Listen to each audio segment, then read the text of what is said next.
Yo, what up, Street Talks there, Kim? All right, Turbo Thoughts. So this one is on America, American things, a critique of American thinking, but also a praise of American thinking and so forth. So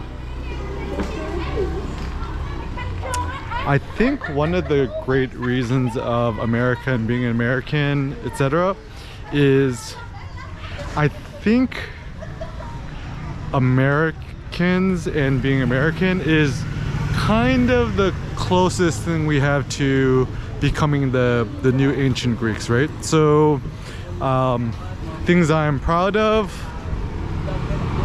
or I mean some facts, right? So first and foremost, America has the biggest military in the world, maybe by a factor of 1000x or 800x. You know, I was reading this like funny China Times propaganda piece, and essentially is critiquing how America has like 800 plus military bases around the world, whereas China only has one, maybe in Africa. And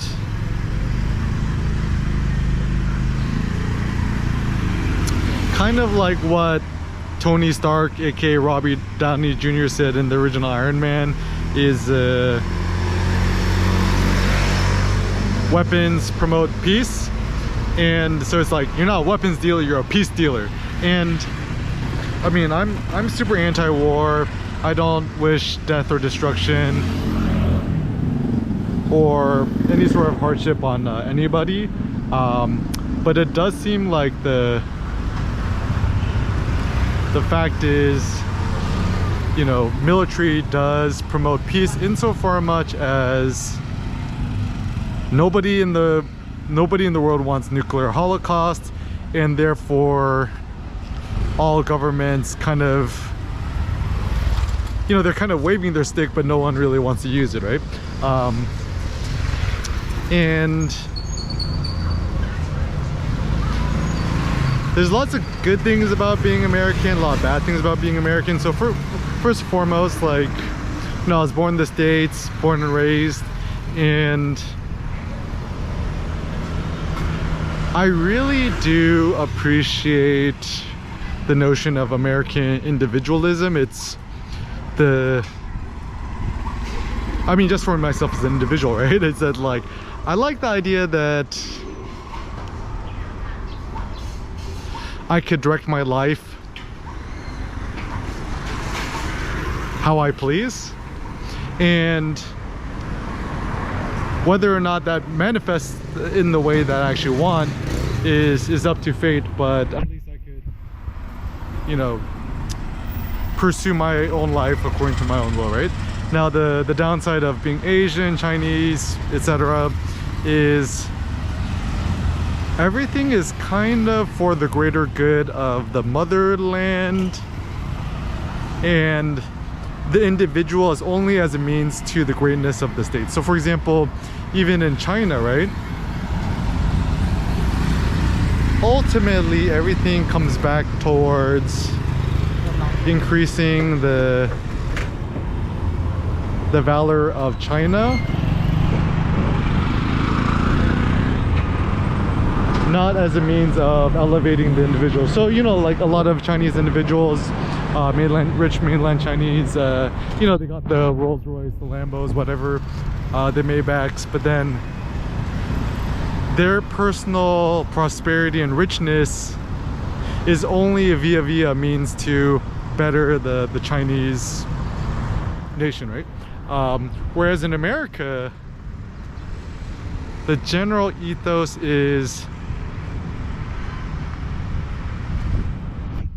a minimal viable government with maximum liberty in order to elevate the individual to the maximum. So in America, the state, the nation state, is a means to greaten the individual. So once again, in the West or America, whatever, the height and the greatness of the individual is the goal, whereas in Asia, the individual is only as a tool, as a end goal of the collective or the state or whatever have you. Anyways, so I think this is why there's so much great individualism or so much great tech innovations that come out of America, because I don't even think it's necessarily getting super rich which actually drives Americans. I think it's what motivates Asians and the Chinese. They're motivated by money, right? But I think Americans are more interested in this notion of personal valor or personal grandeur, and money is simply a byproduct, right? And so even for Jay-Z, right, like I don't think his goal was to become rich for the sake of it. It's just more like, you know, a kid who's born into the projects,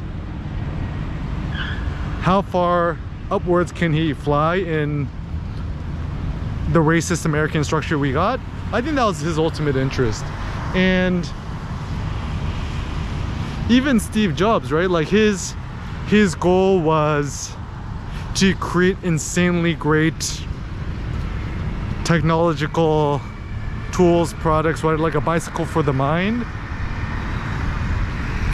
For him, I mean, the guy subsisted on a entirely vegetarian vegan diet when he was doing his weird living abroad in India kind of thing, and he could really care less about money. He only cared for beautiful things, creating beautiful things. Like he's really into his Mercedes car, not because it was expensive, but he just thought the design was great. And so I think this is where a lot of people go astray, is when they think that they should be motivated by money, or they think that money should be the ultimate motivator rather than the pursuit towards individual greatness, right? So even in Silicon Valley, right, the metric of success is, you know, whether your company IPOs or becomes $1 trillion company, whatever. However, I think perhaps a more robust goal should actually be tech entrepreneurs and founders seeking to become these great immortalized individuals. So it's so funny, like even with Instagram, right, Kevin Systrom and the other guy, nobody knows the other guy's name. Even Kevin Systrom, nobody talks about him no more. Even the guy who invented WhatsApp, he sold his company for what, like $1 billion, 10 billion, I forget exactly what. But even he tweeted to leave Instagram, so he's probably kicking himself in the butt for selling WhatsApp. And even Mark Zuckerberg, right, like you know, regardless what people say, like, I don't think he's evil, I don't think he's a lizard, whatever. He's just kind of like a normal dude who, I think he actually does have really good interests in mind. Like he does want to improve humanity and society. Even in the early days, he was very anti-advertising, and he didn't want to put advertisements on Facebook, but alas, he succumbed. And I think what Mark is thinking is, he's thinking of like the pernicious effects of Facebook, Instagram, etc., social media, you know, advertising, making money as a means of global equality and internet access and empowerment of people's lives. So ultimately, I think his end goal is good. The means, I think, is kind of like he's trying to find the path which is least bad. But anyways, so anyways, you know, Jeff Bezos, etc. So all the great tech entrepreneurs are all American, right? Even the most successful Asian companies like Tencent, right? They bought out Riot Games 100% stake, which produces League of Legends, which is in itself a clone of Dota, which was initially a Warcraft 3 mod, right? I don't know exactly if it's Americans who invented it, but maybe, I don't know. Even the internet was invented by the Americans. I think it was DARPANet. It was initially a military device. DARPANet.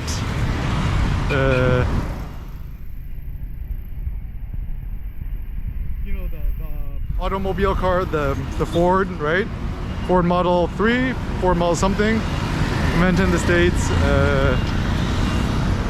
And even now, right, the world's most popular camera is probably a smartphone iPhone camera, and also GoPro, which I'm recording on this American company. So why is it that all the great innovations happen in America? I think it is because several things. I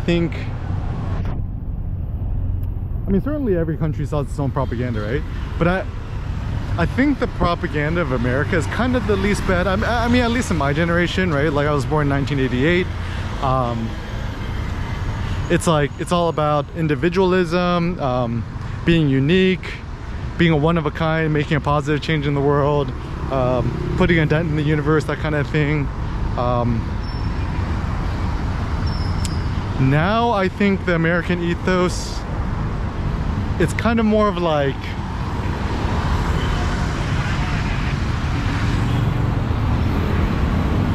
I think it's more like environmentalism and wokeness than anything, but I'm not really super for that. It feels a little superficial, but anyways, and also, you know, like what's invented in America, you know, Hollywood, bodybuilding, Arnold. Even though Arnold is Austrian immigrant, we could consider him American. Even Elon Musk from South Africa, but he grew his wings in America. So there must be something about America where the ease of entrepreneurship, tax write-offs, sole proprietorship, there must be something to America. America has some sort of secret sauce. Yet, why is it that Americans don't like American things? I mean, even with luxury brands, right? Everyone prefers Louis Vuitton, Gucci's and stuff like that. But actually, one brand that I really like is Thom Browne. It's like it kind of looks like the French flag icon, but actually it's supposed to be the American flag. So the good thing with Thom Browne is an American, and it's kind of the newest, hottest brand, luxury clothing brand that all the rich mainland Chinese prefer to wear. And it's American, so that's at least one good sign. And it's like, why is it that all the rappers, they talk about their foreigns, their Maybachs, their Lambos, and Lamborghini is owned by Volkswagen, so even we could consider an Audi is also Volkswagen. We could consider an Audi an expensive Volkswagen, and we could consider a Lamborghini an expensive Audi. So in fact, a Lamborghini is just an expensive Volkswagen car. Same thing goes with Ducati and all these other cars. I think Bentley is also owned by Volkswagen. Maybach is just essentially a rebranded Mercedes. But anyways, so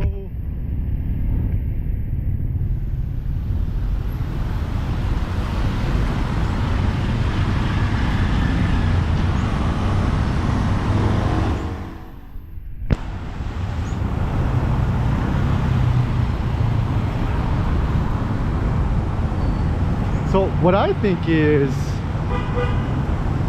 like, actually one film I really liked was like this like super nationalistic Ford versus Ferrari film, where it's like, yeah, you know, American built, American muscle over the pretentious Italians, right? And yeah, and I think I do, you know, moving forward, right? Like, and also we forget Tesla's an American company, right? So maybe like Americans should prefer American things, American bred stuff.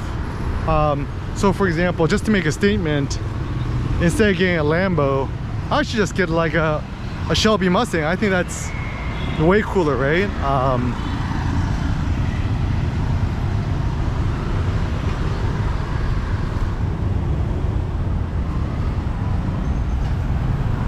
And I think we should become more proud of things made in the USA, and also like why is it that Americans always love to travel abroad to Paris and Italy, where they think things are quote more cultured? Why not have more pride in the States, like going to a New Orleans or, you know, stuff like that? So I think also Americans should perhaps travel more domestically in the States. Yeah, and have more pride in American things, right? So, but what is holding back American thinking right now? I think one of the reasons why I think I prefer living in Southeast Asia, or, you know, in Asia in general, being here currently in Phnom Penh, is I think I could actually think better. The reason is it's like less loud metaphorically. So for example, all of this progressive woke talk I think is actually quite retrogressive in terms of thinking, advancing thought. It's kind of a distraction in my opinion. And also the big problem about being an American in the States is we're too distracted by sports, advertising, news, social media, Apple, iPhones, Teslas, and stuff like that. So actually, and the ideal is, in my opinion, the ideal is to have the American mentality and the thought, but don't live in the States, like live somewhere else. Like, also the reason why Cambodia, Phnom Penh is so great, essentially you could use US dollars anywhere. It's crazy, like everything is both in their traditional real and also US dollars, but US dollars is actually the preferred currency. And apparently Cambodia has the world's third largest circulating US dollar supply. That's crazy. You can just go to a local bank here and then stick in your ATM card, right? And it shoots out $100 US dollar bills. It's like, what? Like, that's crazy, right? And so, and also the rich mainland Chinese who come here for development and stuff like that, it looks like they all use US dollars too, rather than the Chinese yuan. So I think there should be more American foreign investment in Cambodia, Phnom Penh especially, right? Even like you could get like a pretty basic condo for only $70,000. You could buy a home here for I think $200,000. And depending, you know, there's like upscale and downscale places. So it depends on where you want to go. You know, everyone here is pretty much bilingual in English. This is very convenient. And also I like it that it's a Buddhist nation, so it's actually super zen living here. I like it. And also it's kind of at the intersection of South Korea, China, Japan, a little bit of Thailand. And so being at this cross-cultural intersection is actually uber interesting to me, and I really like it. And also, like, a random thought I had was, so, you know, my race is Korean, South Korean. My dad's from Seoul, my mom's from Busan. So it's like, why am I happier and more healthy and productive here in when I was living in Vietnam, in Saigon, Hanoi, and also here in Phnom Penh? I think maybe it has something to do with the latitudes. Like, is the longitude, latitude, longitude, right? Longitude. I wonder if longitudinally it's the same as similar as Korea. I don't know. I think that's one thing that's underrated is climate and productivity, or climate and happiness, right? So this is why if you import a bunch of Vietnamese, Southeast Asians into wintertime in Minnesota, they're probably not going to be so happy, right? Or also if you take people from India, South Asia, whatever, importing them into London is probably not good for their health either, with all the gloominess. And apparently actually if you're of African descent, like African American, if you live in New York or a place which has really harsh winters, because you have a darker pigment skin, you could absorb less UV light during the winter time, and therefore more prone to seasonal affectiveness disorder. They call it SAD during the winter time. Anyways, some thoughts. So I guess the ultimate thought is this, is that perhaps the ultimate philosophy or approach in life is to harness the best American thoughts, borrow from all the different other cultures around the world in the past histories, the ancient Greeks, and minimize the downsides of being an American.